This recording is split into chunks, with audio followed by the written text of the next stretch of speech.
It says live. We have the head coach of the Boston Junior Rangers, Rich DiCaprio. Rich, you guys defeat the New Jersey 87's 5-3.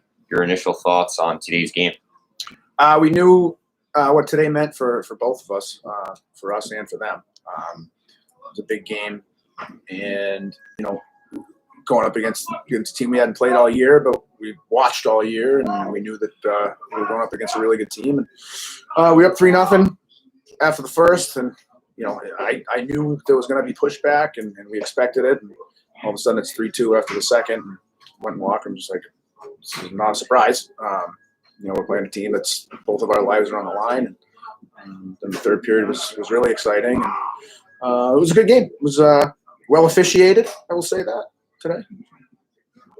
Yeah, Rich. I was thinking about it actually. The first 6 goals actually came in the exact same order that it did last night with the 87's and the Avalanche. And I was just wondering if you were thinking about, just replaying history. Not really. But I knew that with the 87's all playoffs, they've been behind and they've always come back. And it was, obviously when you're here, all 4 teams are good and are capable of scoring a lot of goals in a short amount of time. So, I was never comfortable. I don't think we were comfortable at all. We worked the whole time. But we knew that it was going to be a battle all the way through. And, it's obviously a strange situation now that 3 teams each have 1 win, and now you have 2 games to watch before you have your final game, the final game of the round robin tomorrow night, or tomorrow mid-afternoon. How do you kind of handle the literal wait and see game, just trying to watch these last 2 games? Well, tonight we'll go back. We'll have some dinner at the hotel, and I'll watch the game on my phone. I'm not really concerned about who's winning or whatnot. Like, we just have to win tomorrow, regardless of who we're playing. We have to win, and hope that the math works out that we're on for Sunday. Because I don't even know if we win tomorrow if we're guaranteed in. It just depends on everything, I think. Rich, how big is that first goal? It was big. It was huge. That was Younger's goal. It was a big goal. Anytime you score first, it's big.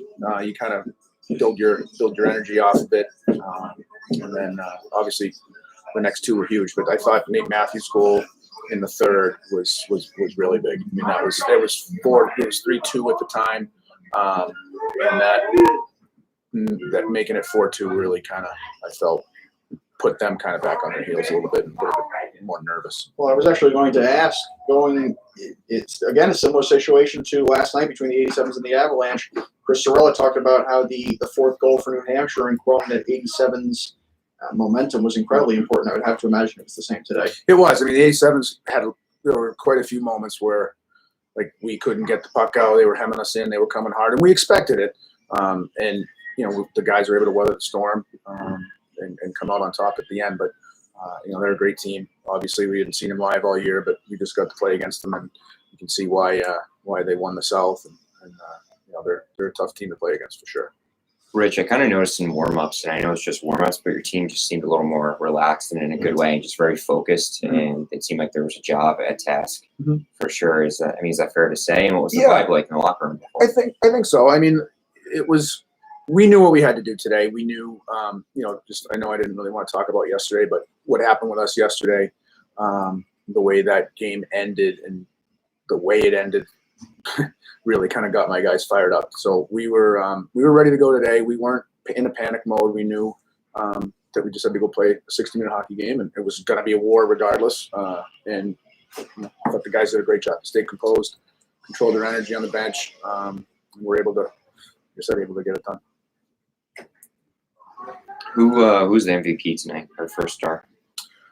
Oh man, it's so hard to say. I hate those questions. I'd say, I'll go. Name 3. What's that, top 3? Yeah. I'd say, Nate Miller in net. I thought he stood tall. Made a really big save in the second period with his stick. It was an unbelievable save.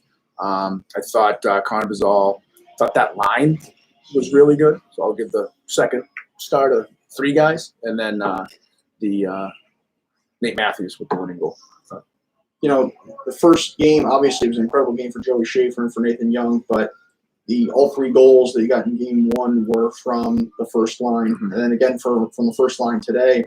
How important, even though it was off a strange deflection, how important was it for Ryan Bailey and a line other than the first line to get a goal today? It was big, and we've gotten production from every line all year. We had three lines score today.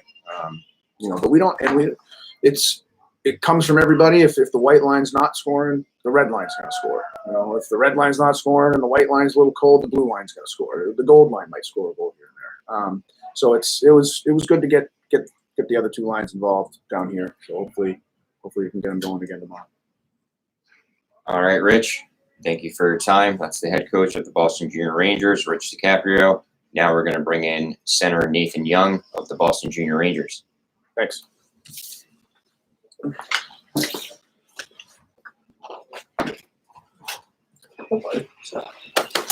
Wrong shoulder. Oh, sorry.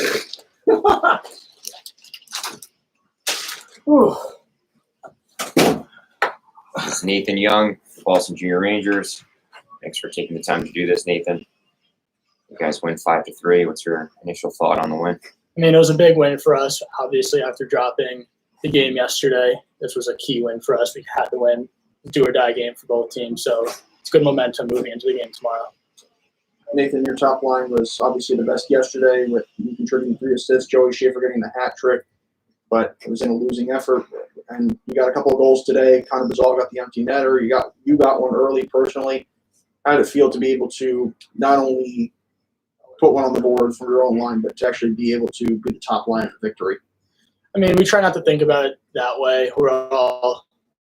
We see each other all as the same on the team. We have 4 lines. We just roll. So obviously it's special to be a part of that, and it's an honor. Nathan, what did you guys execute best tonight? We kept it simple. We try not to be too fancy. We try to stay out of the box. That's what got us into trouble yesterday. We got pucks deep, and we got some fortunate bounces and we get the win. What was the bench like between that second goal from Nick Swain to cut it to 3-2 and between the goal to make it by Matthews to make it 4-2? I mean, we always kept it positive. Never want to get too down if we let up a goal. So we just try to keep the bench even keel and go from there. Nathan, you guys get those 3 first period goals. I mean, what's the vibe like on the bench, like during that moment, and then in the locker room afterwards? It's got to be a much different feeling than yesterday. Yeah, I mean, we put 3 in pretty quickly. We were all pretty happy about it, but we try not to get too excited because that's when things can go wrong. So try to keep the energy. And then what about now? It's 3-2 after 2. It's a roller coaster. Yeah, I mean, we expected that. We knew they weren't going to go away. They're a good team for a reason. They're ranked number 1 for a reason. So just try to keep, as DCAP would say, be a mental robot. Moving forward, how does this make you feel as a team after the win? I mean, we feel good. We're just looking ahead tomorrow. Get the win tomorrow. Yeah, speaking of which and speaking of momentum, I spoke to your coach about this. You have to watch 2 games before you play the final one on the round robin. How do you handle mentally just watching and then playing the final 24 to 36 hours of this round robin? I mean, we're not going to pay attention too much to the other games. As long as we get our job done, I think we should be fine. Thank you, Nathan, for your time. That's Nathan Young of the Boston Junior Rangers. Now we'll bring in head coach of the New Jersey 87's, Adam Hooley. Thanks. Thank you very much. What are you hiding back there? All right, I'm going to go on the bus. I'll see you. Yeah, I'll see you now. Thank you. Sure, right? Yeah. It's not really my shoulder. I hurt my wrist. Head coach of the New Jersey 87's, Adam Hooley. Adam, initial thoughts on today's game? Similar to yesterday, I thought we battled back and we dug a hole a little too deep again, and the resiliency was nice to see. I thought we had a chance there late to bury that puck and tie it up, but that's why it's the Frozen Four, and these teams are good. You have to be for full 60 minutes. You can't take any period or any couple minutes off, and that's just how the cookie crumbles. Having a big turnaround in the second period to get back into the game. Gave up 3 in the first. How much about the decision to pull John Kopak and replace him with Jeremy Connor was actually his play, and how much of it was just trying to light a spark in the guys? Yeah, it was more just a spark. Obviously, you look at those goals, and you know, the first one's a power play goal, good play by them. We knew it was coming. We didn't execute our defense on it. And then the second one goes off our skate. You know, not much you can do on that. And the third one's a backdoor, good play by them, and a poor play by us covering. But you know, we looked at it, and we needed something. We needed a spark. So it was really more of trying to shake it up, get the guys to be motivated about something. And it was tough. You know, John's been here for a long time for us, but it wasn't because of what that is. It just, you know, the optics of it. You know, 3 goals on the 9 shots in the first period. You just got to change something up. So it was more of that than anything, and I thought it helped. Do you see a big difference from the first period to the end of the second? Just the guys, kind of just emotion on the bench. Yeah, I mean, it's the shameful part. You know, we haven't scored the first in the playoff game in 4 games now. So, you know, that was a goal we couldn't get it accomplished. And, you know, we needed to get on the board because then we started believing a little bit more. So once we made it 3-1, we knew we were going to get it to 3-2. And I thought that period just ended at the wrong time for us. We had so much momentum going there. That's another 5 minutes. I do think we tie it up there in the second, and then we go to war in the third. But I thought we responded well. The locker room was great. Going into third, and again, another play just kind of out of nowhere, and it was a little bit of a dagger, but we battled back and got to 4-3, and we had some chances at the end. So overall, you know, was happy with the resiliency of it, but you know, this is hockey, and that's why it's tough. We asked both Rich DiCaprio and Nathan Young about watching these next 2 games and then playing the last one as they try to, you know, do all the math and everything as they try to get to the final.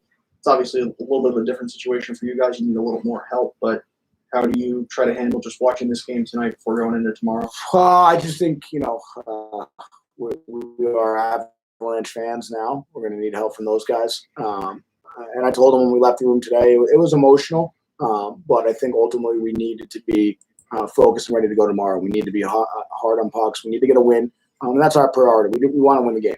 What happens after that isn't the hockey god's fate. But for us as a program, for us as players, for guys that have been here for a long time, we want to win. We want to come here and get a win and make sure that we can walk home with that.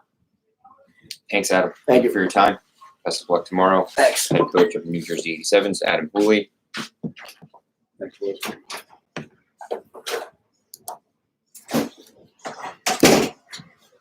All right.